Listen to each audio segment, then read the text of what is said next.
اعوذ باللہ من الشیطان الرجیم، بسم اللہ الرحمن الرحیم۔ آج 7ویں سپارے کا خلاصہ بیان ہوگا۔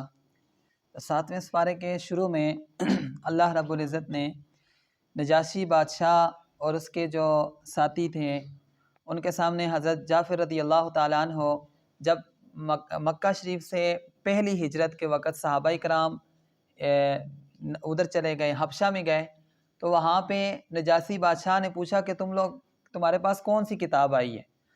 تو حضرت جعفر رضی اللہ تعالیٰ عنہ نے ان کے سامنے سورہ مریم کی تلاوت کی۔ تو جب تلاوت کی تو نجاشی بادشاہ نے رونا شروع کر دیا اور اس کی آنکھوں سے آنسو آنا شروع ہو گئے۔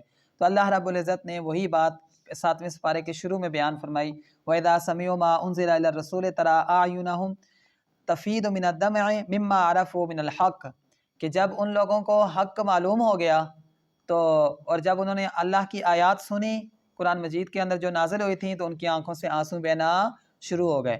تو قرآن سن کر آنکھوں سے آنسو بہنا یہ حقدار لوگوں کی علامت ہے، یعنی جو لوگ حق والے ہیں وہ جب بھی قرآن سنتے ہیں تو ان کی آنکھوں سے آنسو بہنا شروع ہو جاتے ہیں۔ اسی طرح اسی سپارے کے اندر اللہ رب العزت نے ارشاد فرمایا کہ پاکیزہ اور حلال چیزوں کو حرام کہنا یہ کیا ہے؟ گناہ ہے۔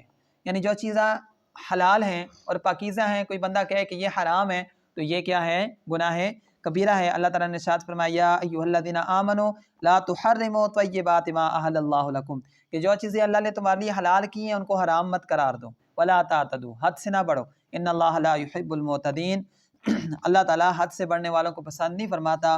وکلوا مما رزقکم اللہ حلالا طیبا، اللہ نے جو تمہیں پاکیزہ رزق دیا اس میں سے کھاؤ، واتقوا اللہ الذی انتم بہ مؤمنون، اور اللہ سے ڈرو کیونکہ تم ایمان والے ہو۔ تو حرام چیز کو، حلال چیز کو حرام کہنا یہ بھی گناہ ہے، اور کوئی بندہ جان بوجھ کے کہے تو یہ کفر ہے۔ جس چیز کو اللہ نے حلال قرار دیا اور بندہ جان بوجھ کے کہے کہ نہیں یہ حرام ہے تو اس نے قرآن کے خلاف کیا، تو لہٰذا یہ کیا ہے؟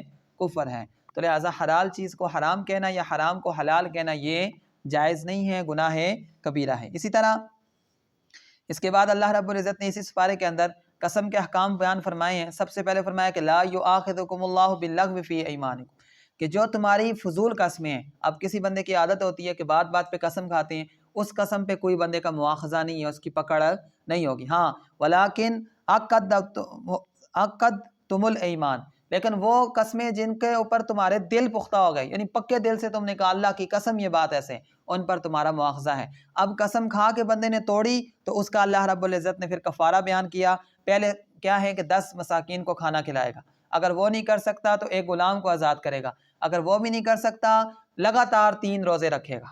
اگر کسی نے قسم کھائی اور قسم کھا کے توڑ دی تو اس کے لیے کفارہ کیا ہے کہ پہلے 10 مساکین کو کھانا کھلائے، یہ نہیں ہے تو غلام آزاد کرے، نہیں تو پھر 3 مسکینوں کو 3 دن کا لگاتار روزہ رکھے۔ تو یہ قسم کا کفارہ بھی اللہ پاک نے اسی سپارے میں بیان فرمایا۔ اسی طرح اللہ رب العزت نے شراب، جوا، بت پرستی اور قسمت معلوم کرنا، اللہ تعالیٰ نے ارشاد فرمایا یہ سب کے سب شیطانی کام ہے، اور یہ خاص کر یہ جو فال نکالتے ہیں، ہاتھ دیکھتے ہیں، یہ ساری کی ساری چیزیں اللہ رب العزت نے ارشاد فرمایا یہ شیطانی کام ہے۔ انما الخمر والمیسر، بے شک شراب، والمیسر اور جوا، والانصاب اور یہ بت پرستی، والازلام اور پھانسے کے تیر، فال نکالنا، فرمایا رجس من عمل الشیطان، یہ ساری کی ساری ناپاک چیزیں ہیں اور شیطان کے اعمال میں سے ہیں۔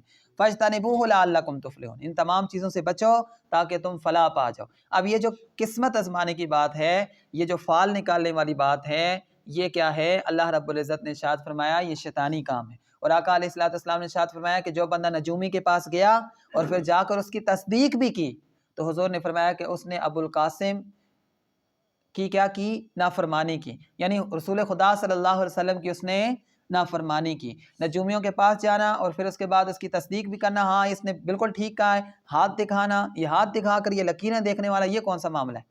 آقا علیہ السلام نے نہیں دیکھا، صحابہ نے نہیں دیکھا، یہ شیطانی اعمال ہیں اور یہ شیطانی کام ہیں، ان سے اللہ رب العزت نے ارشاد فرمایا فاجتنبوہ، ان سے بچو لعلکم تفلحون، تاکہ تم فلاح پا جاؤ۔ اسی طرح اسی سپارے کے اندر اللہ رب العزت نے شکار کرنے کے احکام بیان فرمائے ہیں، اور حالت احرام میں شکار کرنے کی ممانعت جو ہے وہ بھی بیان فرمائی ہے کہ جب تم احرام کی حالت میں ہو تو اس وقت شکار نہیں کرنا۔ اگر کسی نے احرام کی حالت میں شکار کیا تو اس کا اس پر دم لازم ہو جائے گا۔ اور دم کیا ہے؟ مثال کے طور پہ اگر کسی نے ہرنی کا شکار کیا تو اس کے بدلے میں اس کو بکری دینی پڑے گی۔ تو اسی طرح جس چیز کا شکار کیا کرے گا اس کے بدلے اس کو اسی طرح کی چیز دینی پڑے گی، یعنی اس کو اس کا مواخذہ اور اس کی مطلب جرمانہ دینا پڑے گا۔ تو حالت احرام میں شکار کرنا منع ہے، وہ بھی اللہ رب العزت نے 7ویں سپارے میں بیان فرما دی۔ اس طرح وصیت کے احکام پہلے بھی بیان ہو چکے ہیں، اب بھی بیان ہو گئے ہیں کہ بندہ مرنے سے پہلے وصیت کر جائے، اور وصیت کرتے وقت 2 عدل والے بندوں کو پاس رکھے تاکہ وہ بات سنیں اور اس کے بعد وہ وصیت آپ کی لوگوں تک پہنچائے۔ یہ بھی اللہ پاک نے اسی سپارے کے اندر بیان فرمایا۔ اسی طرح اللہ رب العزت نے عیسیٰ علیہ السلام سے جب ان کے حواریوں نے کھانے کا مطالبہ کیا تھا، اور یہ بھی ایک قصہ ہے کہ جو آپ کے حواری تھے، آپ کے جو اصحاب تھے، انہوں نے آپ سے کہا کہ اذ قال الحواریون یا عیسی ابن مریم هل یستطیع ربک ان ینزل علینا مائدۃ من السماء قالوا اتقوا اللہ ان کنتم مؤمنین۔ تو عیسیٰ علیہ السلام کے حواریوں نے کہا کہ کیا تمہارا رب یہ طاقت رکھتا ہے کہ وہ ہم پر آسمان سے دسترخوان نازل کرے؟ تو حضرت عیسیٰ علیہ السلام نے کہا کہ اللہ سے ڈرو، اگر تم ایمان والے ہو تو اللہ سے ڈرو، ایسی باتیں نہ کرو۔ انہوں نے کہا ہم چاہتے ہیں کہ اللہ تعالیٰ ہمیں اس دسترخوان میں سے کھلائے اور ہمارے دل کیا ہو جائیں، مطمئن ہو جائیں، مضبوط ہو جائیں، اور ہم جان لیں کہ جو آپ نے باتیں بتائی ہیں وہ سب کی سب سچی ہیں، اور ہمارا ایمان اور مضبوط ہو جائے اور ہم اس ساری باتوں پر گواہ ہو جائیں۔ تو حضرت عیسیٰ علیہ السلام نے پھر دعا کی اللہم ربنا انزل علینا مائدۃ من السماء تکون لنا عیدا لاولنا وآخرنا وآیۃ منک، کہ اللہ ان پر آسمان سے دسترخوان نازل فرما تاکہ یہ ان کے لیے اور پہلوں کے لیے اور آخری آنے والوں کے لیے سب کے لیے عید کا دن بن جائے۔ تو اللہ رب العزت نے دسترخوان نازل فرمایا اور فرما دیا اگر اس کے بعد کسی نے نافرمانی کی تو اس کے لیے پھر سخت ترین عذاب ہوگا۔ تو حضرت عیسیٰ علیہ السلام کی دعاؤں کی وجہ سے اللہ تعالیٰ نے ان کے حواریوں پر دسترخوان نازل فرمایا تھا اور آسمان سے کھانا ان کے لیے آیا تھا۔ تو یہ بھی ایک واقعہ اللہ پاک نے اسی بارے میں بیان فرمایا۔ اسی طرح قیامت والے دن اللہ رب العزت کا اور عیسیٰ علیہ السلام کے درمیان جو مکالمہ ہوگا، آپس میں جو گفتگو ہوگی، وہ بھی اللہ تعالیٰ نے اس بارے میں بیان فرمائی کہ اللہ تعالیٰ پوچھے گا عیسیٰ بن مریم کیا تو نے ان لوگوں کو کہا تھا کہ میری اور میری والدہ کی عبادت کرو؟ تو عیسیٰ علیہ السلام کہیں گے یا اللہ میں نے تو ایسا نہیں کہا، تو پاک ہے اور میں ایسی بات کیوں کروں جس کا مجھے حق ہی نہیں ہے؟ تو اللہ تعالیٰ فرمائے گا مجھے پتہ ہے کہ تو نے یہ بات نہیں کی۔ پھر اللہ رب العزت کو حضرت عیسیٰ علیہ السلام کہیں گے کہ یا اللہ جو کچھ میرے دل میں ہے وہ تو جانتا ہے، لیکن جو تیرا علم ہے اس کے بارے میں مجھے خبر نہیں ہے۔ پھر اللہ تعالیٰ ارشاد فرماتا ہے کہ بے شک اللہ تعالیٰ جو ہے غیب کی باتوں کو بھی جاننے والا ہے۔ تو لہٰذا یہ جو مکالمہ اللہ اور عیسیٰ علیہ السلام کے درمیان ہوگا، یہ بھی اللہ تعالیٰ اس دن لوگوں کے سامنے یہ بات کر دے گا تاکہ اپنے نبی کی برات بھی بیان کر دے گا کہ نبی نے نہیں کہا تھا۔ آج یہ حواری یا یہ جو عیسائی ہیں، یہ وہ ایک مورتی سی لگا کے اس کی پوجا کرتے ہیں اور اس کا نام دیتے ہیں کہ یہ عیسیٰ علیہ السلام کا مجسمہ ہے، نعوذ باللہ، اس طرح کی باتیں کرتے ہیں۔ تو کل قیامت والے دن اللہ فرمائے گا نہ تو عیسیٰ علیہ السلام نے ان کو یہ بات کہی تھی، انہوں نے اپنے سے یہ ساری باتیں کی۔ تو وہ مکالمہ بھی اللہ تعالیٰ نے اس بارے میں بیان فرمایا۔ آگے اللہ تعالیٰ نے ارشاد فرمایا کفار کے مطالبات پورے کر بھی دیے جائیں تب بھی وہ ایمان نہیں لائیں گے۔ اب کافروں نے ایک بات کی کہ یہ قرآن ہمارے پاس کتابی شکل میں کیوں نہیں نازل ہوا؟ اللہ تعالیٰ نے فرمایا اگر کتابی شکل میں نازل کر دیتا تو یہ کہتے یہ تو کھلا جادو ہے، یہ پھر بھی یہ بات نہیں مانتے۔ پھر انہوں نے یہ کہا کہ نبی پاک صلی اللہ علیہ وسلم کے ساتھ فرشتے کیوں نہیں آتے؟ اللہ نے فرمایا اگر فرشتے بھی بھیج دیں تب بھی انہوں نے ماننا، تب بھی جو کافر لوگ ہیں تب بھی انہوں نے نہیں ماننا۔ تو اللہ نے یہ بات بھی اس بارے میں بیان فرما دی کہ ان کے مطالبات پورے بھی کر دیے جائیں تب بھی انہوں نے ایمان نہیں لانا۔ اس طرح اسی سپارے کے اندر اللہ رب العزت نے یہ بھی بیان فرما دیا کہ اللہ کی جو رحمت ہے اس کے غصے پر جو ہے وہ غالب رہتی ہے۔ فرمایا کتب علی نفسہ الرحمہ کہ اللہ کی جو رحمت ہے وہ اس کے غصے پر غالب رہتی ہے، یعنی رحمت زیادہ ہے، اس کا غضب کم ہے اور رحمت زیادہ ہے۔ تو یہ بھی اللہ تعالیٰ نے اسی کتاب میں بیان فرما دی۔ اسی طرح پیچھے بھی ہم پڑھ چکے ہیں لیکن پھر ایک دفعہ آ گیا کہ جو اہل کتاب یہودی ہیں وہ آقا علیہ السلام کو اس طرح پہچانتے تھے، اس طرح جانتے تھے جس طرح کہ اپنی اولاد کو جانتے تھے، وہ بھی اللہ پاک نے اسی سپارے کے اندر بیان فرما دیا۔ اسی طرح اللہ رب العزت نے اسی سپارے کے اندر یہ بھی بیان فرما دیا سختیاں اور پریشانی آنے کی وہ جو وجوہات ہیں وہ ساری آیات ہیں، لیکن ان کا نچوڑ یہی ہے کہ اللہ کی نافرمانیاں جو ہیں، گناہ جو ہیں، اس کی وجہ سے انسان پر سختیاں اور مصیبتیں آتی ہیں۔ اور ان کا حل کیا بتایا؟ ان کا حل بتا دیا کہ استغفر اللہ، اللہ سے توبہ کرو، استغفار کرو، پھر مصیبتیں اور پریشانیاں دور ہو جاتی ہیں۔ یعنی یہ مصیبتیں اور پریشانیاں آنے کی وجہ گناہ ہیں، اور بندہ اس کے بدلے میں استغفار کرے، توبہ کرے، استغفار کرے تو وہ مصیبتیں اور پریشانیاں انسان سے دور ہو جاتی ہیں۔ اسی طرح اللہ رب العزت نے آقا علیہ السلام کو حکم دیا کہ جو ایمان والے ہیں، جو اللہ اور اس کے رسول کا ذکر کرنے والے ہیں، ان کو کبھی بھی اپنے سے دور مت کرو، ان کو اپنے قریب ہی رہنے دو۔ تو یہ بھی ایک حکم ہے کہ ہاں ہمیشہ اپنے قریب ایمان والوں کو، ذکر فکر والوں کو، طلباء کو، علماء کو، صلحاء کو، ان کو قریب لاؤ اور ان کے قریب جاؤ۔ یہ رسول اللہ صلی اللہ علیہ وسلم کو حکم بھی تھا کہ جو صبح و شام اللہ کا ذکر کرتے ان کو قریب بیٹھنے دو، ان کو قریب آنے دو۔ تو آج کل ہم کیا ہیں، بڑے بڑے لوگوں کے پاس آنا جانا تو رہتا ہے، لیکن صوفیاء کرام، اللہ کے ولی، طلباء، ان کے ساتھ بیٹھنا ہم گوارہ ہی نہیں کرتے۔ یا تو ان کو اپنے پاس بلاؤ یا ان کے پاس جا کے بیٹھو، یہ اچھی صحبتیں ہیں، کل قیامت والے دن ان صحبتوں کا آپ کو اجر ملے گا۔ لیکن اس کا برعکس ہوا تو ان صحبتوں کا بھی آپ کو اجر ملا، لا تقعد بعد الذکر مع الظالمین۔ اللہ فرماتے ہیں یہ ظلم کرنے والوں کے ساتھ، جو اپنی جانوں پہ ظلم کرتے ہیں یا ویسے ظلم کرتے ہیں، ان کے ساتھ مت بیٹھو۔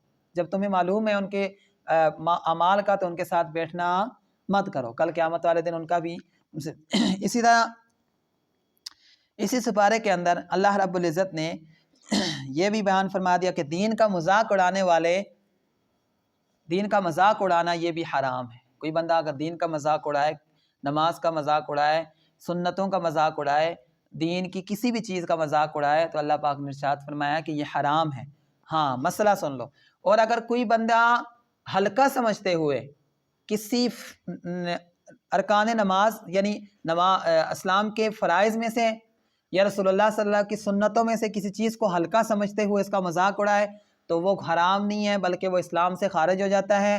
اگر بیوی اس کی ہے تو بیوی طلاق ہو جاتی ہے۔ یہ مسئلہ بہت پوائنٹ والا مسئلہ ہے۔ مثال کے طور پہ ایک چیز سنت ہے، میں ایک عام سی بات بتاتا ہوں، یہ دستارے پہننا رسول اللہ صلی اللہ علیہ وسلم کی سنت ہے، کسی مولوی کسی پیر کی اب کوئی بندہ ان کی مذاق اڑائے کہ بھائی یہ کیا تم نے یہ بڑے بڑے پگ پہنے ہوئے ہیں، اس طرح کی بات کرے تو یہ انہوں نے ایک سنت کا مذاق اڑایا۔ تو سنت کا مذاق اڑانا اور اس کو حقیر سمجھتے ہوئے اس کا اگر مذاق اڑایا تو اسلام سے بھی بندہ خارج ہو جائے گا اور ساتھ ساتھ بیوی بھی اس پر طلاق ہو جائے گی۔ تو یہ مسئلہ پھر ہر بندہ، اور اسی طرح ہر سنت، نبی رحمت صلی اللہ علیہ وسلم کی ہر سنت یا دین کی کوئی بھی ایسی چیز، مسجد ہو گئی، قرآن ہو گیا، اسی طرح نکاح ہو گیا، یا اس طرح کی کوئی بھی چیز، جب بھی آپ نے گفتگو کرنی ہے تو احتیاط کرنی ہے کہ جن چیزوں کا تعلق دین کے ساتھ ہے ان چیزوں کے بارے میں کبھی بھی اپنی زبان کو لغزش نہ کھانے دیں، کیونکہ یہ بہت نازک چیزیں ہوتی ہیں۔ ان بارے میں کبھی یا بے ادبی ہو جاتی ہے، بے ادبی ہوئی تب بھی بندہ غرق ہو جاتا ہے، یا پھر بندے کے منہ سے ایسی کوئی جملہ نکل جاتا ہے جس کی وجہ سے انسان کا ایمان خراب ہو جاتا ہے۔ تو لہٰذا ان چیزوں کے بارے میں کبھی بھی بندہ، جس طرح کہ عام لوگ کچھ لوگ ایسی گفتگو کرتے ہیں، اللہ معاف کرے، بے نمازی ہوتے ہیں، نماز نہیں پڑھتے، اور جنہیں پڑھیا نے انہوں نے بڑا کچھ لب گیا، کتنے سال ہو گئے نماز پڑھیا، کوئی نہیں ہے، اندر تبدیلی نہیں آئی، اس طرح ہو گیا، اس طرح ہو گیا۔ نہیں، ان چیزوں کے بارے میں کمنٹس کرنا یہ انسان کے یہ بالکل سراسر غلط ہے۔ کوئی بندہ مسجد میں آنا جانا کرتا ہے، اس کے اوپر کمنٹس کرنا اور کسی کی برائی کو یاد کرتے ہوئے اس کی نمازوں کو بیچ میں شامل کر لینا، اس کا کوئی تعلق نہیں ہے۔ اور کوئی بندہ 5 ٹائم نماز بھی پڑھ دے، نالے بھی کر دے، اور ٹھیک ہے، نماز الگ چیز ہے، برائیاں الگ چیز ہیں، ان کو الگ الگ رہنے دو۔ جو چیزیں نماز سے باہر ہے، مسجد سے باہر ہے، ان کو الگ رہنے دو۔ جو مسجد کے اندر کی چیزیں ان کو الگ رہنے دو۔ آج کل لوگ اتنے عجیب، اللہ تعالیٰ نے کہیں پہ بھی یہ بات بیان نہیں فرمائی کہ جو بندہ گناہ گار ہے وہ بھائی مطلب اس نے بعد میں آ کے توبہ کر لی یا مسجد میں آ جائے تو تب بھی گناہ گار رہے گا۔ اللہ نے فرمایا ایک دفعہ مسجد آ گیا، گناہوں سے معافی مانگ لی، اس کی معافی ہو گئی۔ ایک نماز پڑھ لی تو اللہ نے فرمایا کہ اگلی اور دوسری نماز کے درمیان جتنے گناہ ہیں میں نے معاف فرما دیا۔ لیکن لوگ آج کل فرشتے نہیں، خود کیا نام ہے فرشتے بنے ہوئے رجسٹر پکڑے ہوتے ہیں، نہ اس کی یہ بھی غلطیاں ہیں، اس نے یہ بھی کیا ہے، اس نے یہ بھی کیا، اور 5 ٹائم نمازاں نے کی ہے، نمازاں بھی پڑھ دے، نالے بھی کر دے۔ یہ بہت غلط بات ہے، یہ دین کے کمنٹس ہیں، یہ نہیں ہونے چاہیے، بلکہ اچھی سوچ، اچھا ذہن، اچھا گمان، ہمیں اچھا گمان رکھنے کا۔ تو الغرض بات کر رہا تھا، تو اللہ تعالیٰ نے دین کی چیزوں کا مذاق اڑانے سے منع فرمایا کہ یہ چیزیں حرام ہیں۔ اسی طرح حضرت ابراہیم علیہ السلام کی سیرت اور دعوت کے بارے میں بہت پیاری بات ہے، اس لیے میں تھوڑی سی کر دیتا ہوں۔ حضرت ابراہیم علیہ السلام جب آپ نے سب سے پہلے جب دعویٰ کیا کہ پہلے آپ نے چاند کو دیکھا تو فرمایا کہ یہ میرا رب ہو سکتا ہے، تو جب چاند غائب ہو گیا آپ نے کہا یہ میرا رب نہیں ہو سکتا۔ اسی طرح آپ نے پھر سورج کو دیکھا تو کہا یہ تھوڑا سا بڑا بھی ہے، اس کی روشنی بھی زیادہ ہے، یہ میرا رب ہو سکتا ہے۔ جب وہ بھی ختم ہو گیا آپ نے فرمایا کہ یہ بھی میرا رب نہیں ہو سکتا۔ پھر اس کے بعد آپ نے تیسری دفعہ آپ نے اعلان کیا کہ میں اس رب کی پوجا کرنے والا ہوں جس ان تمام چیزوں کو بنایا ہے اور جو تمام چیزوں کا مالک ہے۔ تو پھر اس کے بعد آپ کی یہ دعوت کا سلسلہ اور یہ ساری چیزیں جاری ہوئیں۔ پھر وہ بت والا معاملہ، وہ بتوں کو آپ نے توڑا، ایک کلہاڑا لے کے بتوں کو توڑا اور جو کلہاڑا تھا وہ بڑے بت کے اوپر رکھ دیا۔ تو پھر لوگوں نے آ کے کہا کہ یہ کس نے توڑے ہیں؟ تو آپ نے کہا وہ بڑے بت سے پوچھو۔ انہوں نے کہا کہ یہ بت کیسے بات کرتے ہیں؟ انہوں نے کہا جب یہ بات نہیں کر سکتے تو ان کی عبادت کیوں کرتے ہو؟ ٹھیک ہے نہیں؟ پھر آپ کو انہوں نے آگ میں پھینکا۔ وہ سارے معاملات جو ہیں وہ بھی اللہ تعالیٰ نے اسی سپارے کے اندر بیان فرمائے ہیں۔ اسی طرح اللہ رب العزت نے یہ بھی فرمایا کہ شرک کی وجہ سے انسان کے سارے اعمال کیا ہو جاتے ہیں؟ ضائع ہو جاتے ہیں۔ اگر بندہ ایمان لائے اور اس کے بعد کوئی ایسا کام کرے جو شرک والا ہے تو شرک کی وجہ سے انسان کے پچھلے سارے اعمال ضائع ہو جاتے ہیں، ساری نیکیاں ضائع ہو جاتی ہیں۔ نزول قرآن کا مقصد اللہ تعالیٰ نے بیان فرمایا کہ یہ لوگوں کی ہدایت کے لیے اور لوگوں کے لیے نصیحت بن کر آیا ہے۔ اس کو کیا نام ہے؟ نصیحت، اور مقصد یہی ہے کہ انسان کو اس کے اندر دعوت دی گئی ہے۔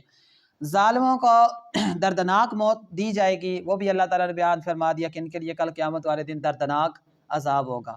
اللہ تعالیٰ نے اپنا تعارف کرایا قرآن کے اندر، اس کے اندر 7ویں سپارے کے اندر، کہ اللہ تعالیٰ وہ ذات ہے جس نے دانوں کو پیدا کیا، فصلیں اگائیں، پھر آسمانوں سے بارش نازل کی، تمہارے زندوں کو وہ مردہ کرتا ہے، مردوں کو زندگیاں بخشتا ہے۔ یہ سارا تعارف اللہ تعالیٰ نے 7ویں سپارے میں بیان فرمایا۔ اور اسی طرح یہ آخری بات یہ فرمائی ہے کہ مشرکین کے جو معزز شخصیات ہیں ان کو کبھی گالیاں نہ دو۔ اگر تم ان کی معزز شخصیات کو گالیاں دو گے تو وہ تمہارے رب کو اور تمہارے رسول صلی اللہ علیہ وسلم کو گالیاں دیں گے، تو اس کا گناہ اور وبال تمہارے اوپر ہی ہوگا۔ تو ان کے سامنے ان کے بتوں کو اور ان کی معزز شخصیات کو گالیاں دینا منع ہے، تاکہ اس سے فساد اور فتنہ نہ پھیلے۔ اللہ پاک ہمیں عمل کی توفیق عطا فرمائے۔ وما علینا۔